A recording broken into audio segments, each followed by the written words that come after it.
Assalamualaikum warahmatullahi wabarakatuh. Kali ini pembelajaran IPA Ustadzah Umi akan menjelaskan tentang daur hidup makhluk hidup. Yang pertama adalah daur hidup hewan. Hewan memiliki daur hidup yang beragam. Yang pertama adalah mengalami metamorfosis atau bermetamorfosis. Yang kedua, tidak bermetamorfosis atau tidak mengalami metamorfosis.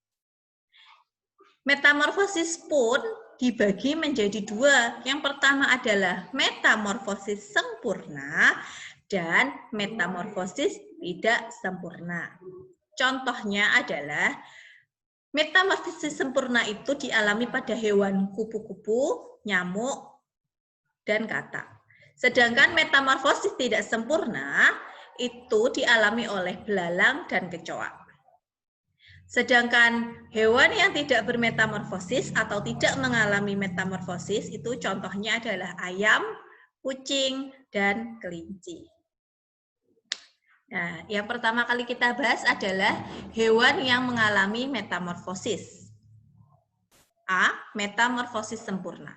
Metamorfosis sempurna itu adalah metamorfosis atau hewan mengalami perubahan bentuk dan fungsi bagian tubuhnya sejak telur menetas menjadi larva hingga menjadi individu dewasa. Ini adalah metamorfosis secara umum.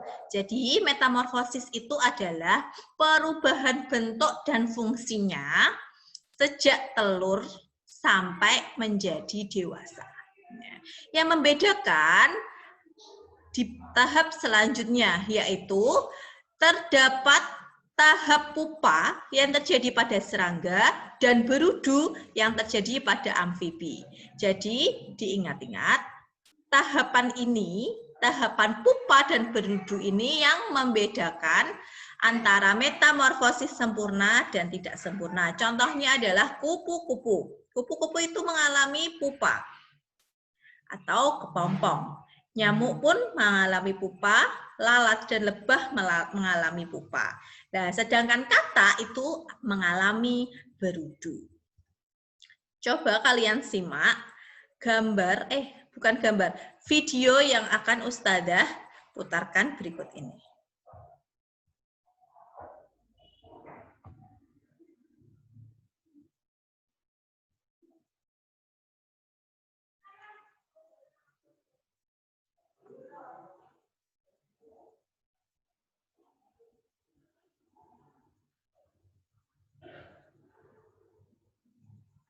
Di sini kupu-kupu bertelur, telur berubah menjadi ulat, kemudian menjadi kepompong,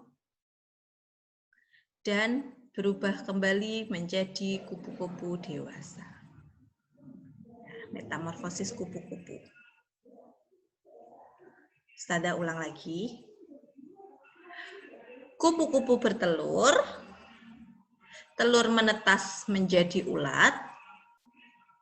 Fase selanjutnya adalah ulat menjadi kepompong, dan ketika kepompong sudah terbuka, muncullah kupu-kupu dewasa.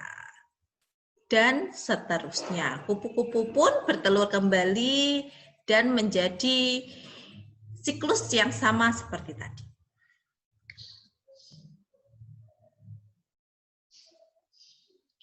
Sedangkan yang kedua adalah daur hidup katak. Katak dewasa bertelur, telur menetas menjadi berudu.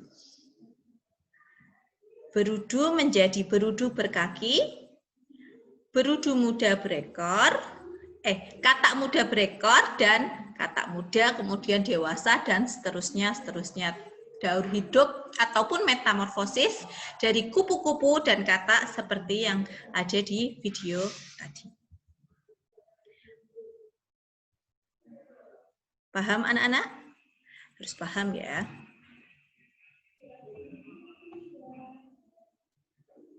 Sebentar.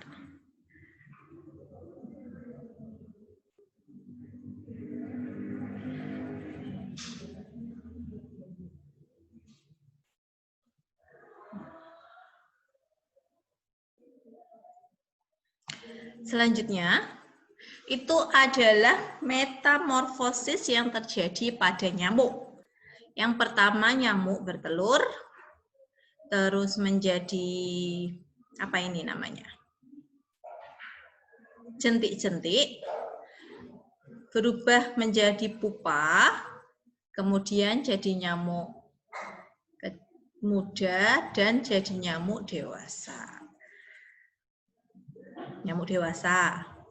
Kemudian bertelur, jadi larva atau jentik, fase pupa, keluar dari pupa atau nyamuk muda.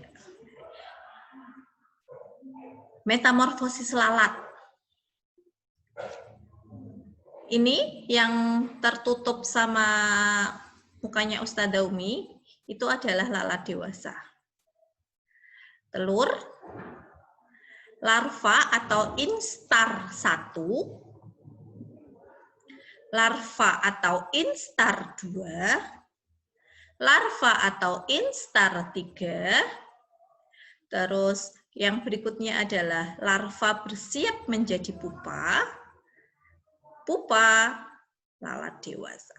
Jadi, sebelum menjadi pupa,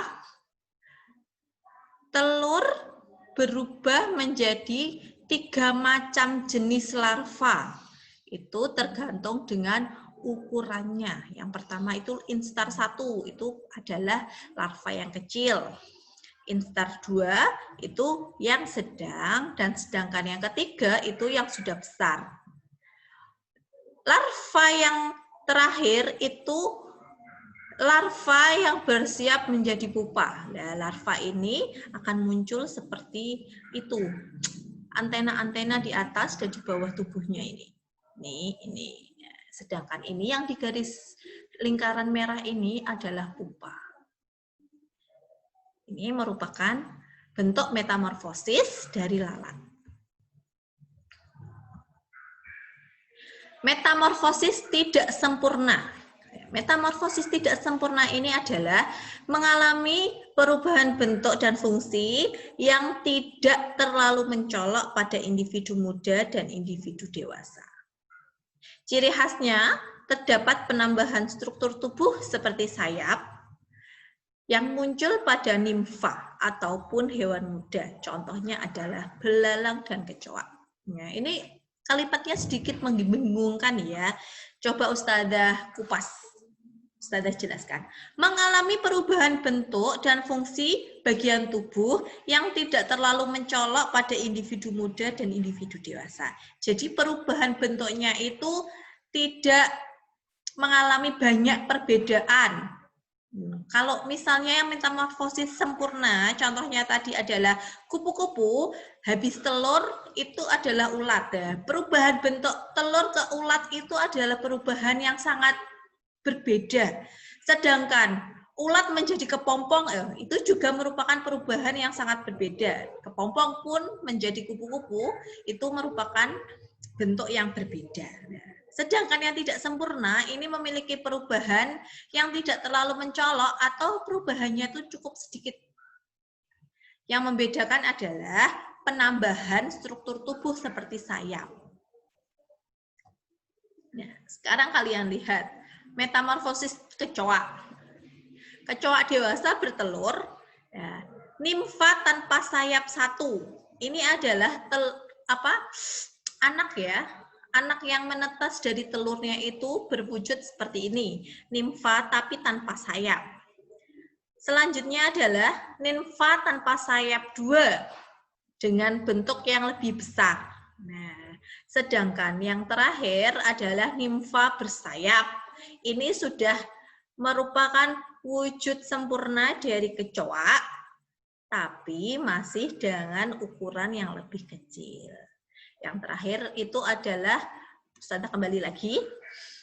Nah, coba kalian perhatikan. Antara kecoa dan nimfa ini memiliki bentuk tubuh yang mirip kan? Tidak ada perbedaan yang sangat signifikan atau tidak ada perbedaan yang sangat mencolok dari perubahan ini, sehingga ini merupakan bentuk metamorfosis yang tidak sempurna. Coba kalian lihat antara kecoak dewasa sampai dewasa lagi, apakah ada pupa, apakah ada kepompong, ataupun ada berudu? Pasti kalian jawab tidak, karena ini merupakan contoh hewan yang mengalami metamorfosis tidak sempurna. Sekarang kita membahas tentang metamorfosis pada belalang. Belalang dewasa bertelur, berubah menjadi nimfa tanpa sayap, nimfa bersayap, yang terakhir nimfa bersayap, dan kembali ke belalang dewasa lagi. Coba kalian perhatikan, nimfa tanpa sayap dengan yang bersayap memiliki bentuk yang sama kan? Sama. Dari dewasa, nimfa, nimfa, nimfa, semuanya sama bentuknya. Cuma yang membedakan adalah ukuran dari tubuh mereka dan sayap yang dimiliki. Belalang yang sudah memiliki sayap itu sudah mengalami tahap pendewasaan. Jadi ini nimfa tanpa sayap itu ketika baru menetas, kemudian memiliki sayap, tapi dengan ukuran yang sedang, terus bertambah lagi ukurannya, dan yang terakhir adalah belalang dewasa. Metamorfosis sempurna versus metamorfosis tidak sempurna.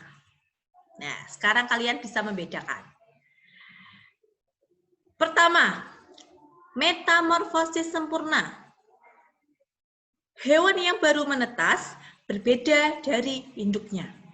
Sedangkan yang tidak sempurna, hewan yang baru menetas berbentuk mirip dengan induknya, seperti belalang tadi. Bentuknya mirip walaupun ukurannya berbeda. Selanjutnya, perubahan bentuk dan fungsi tubuh pada hewan muda hingga dewasa.